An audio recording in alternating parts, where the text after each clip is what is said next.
আমি মাত্ৰ 3 দিনত ভাৰতক পৰাস্ত কৰিব পাৰিম। টিম ইণ্ডিয়াক মুকলি প্ৰত্যাহ্বান এগৰাকী প্ৰাক্তন অধিনায়কৰ। ৰোহিত বাহিনীক উপহাস প্ৰাক্তন ক্ৰিকেটাৰ অৰ্জুন ৰাতুংগাৰৰ। যোৱা কেইমাহমানৰ পৰা টেষ্ট ক্ৰিকেটত টিম ইণ্ডিয়াৰ গ্ৰাফ দ্ৰুতগতিত হ্ৰাস পোৱা দেখা পোৱা গৈছে।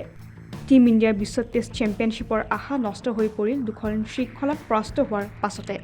ফলত ভাৰতীয় দলটোক সকলোতে উপহাস কৰা হৈছে।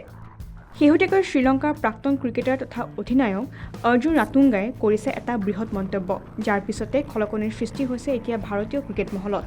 তেওঁ স্পষ্টভাৱে কৈছে যে ভাৰতীয় দলটোক মাত্ৰ 3টা দিনতে শ্ৰীলংকাই পৰাস্ত কৰিব পাৰিব। 12 বছৰ ধৰি ঘৰুৱা মাটিত পৰাস্ত হোৱা নাছিল যদিও নিউজিলেণ্ডে ইয়াৰ অন্ত পেলাই টিম ইণ্ডিয়াৰ ওপৰত এটা দাগ পেলাইছে। ইয়াৰ পিছতে ভাৰতেও অষ্ট্ৰেলিয়াত বৰ্ডাৰ গাভাস্কৰ ছিৰিজত এটা দশকৰ অন্তত পৰাস্ত হৈছে। 1996 চনৰ বিশ্বকাপ বিজয়ী শ্ৰীলংকাৰ অধিনায়ক অৰ্জুন ৰাতুংগাই কয় যে বৰ্তমানৰ ভাৰতীয় দলটো সেই মহান শ্ৰীলংকাৰ দলটোৰ সহজ লক্ষ্য হ'ব। ইমানেই যে ভাৰতৰ ঘৰুৱা খেলপথাৰ 3 দিনৰ ভিতৰতে পৰাস্ত হ'ব।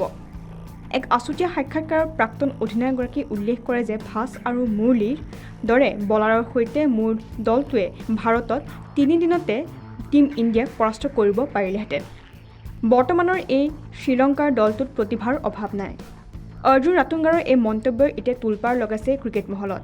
পিছে শ্ৰীলংকাই দিয়া এই প্ৰত্যাহ্বানক ভাৰতে কিভাৱে গ্ৰহণ কৰিব সেয়া সবাতোতকৈ হৈছে ডাঙৰ প্ৰশ্ন। স্পৰ্টছ ডেস্ক ৰিপৰ্ট, কাৰেণ্ট জনাছন।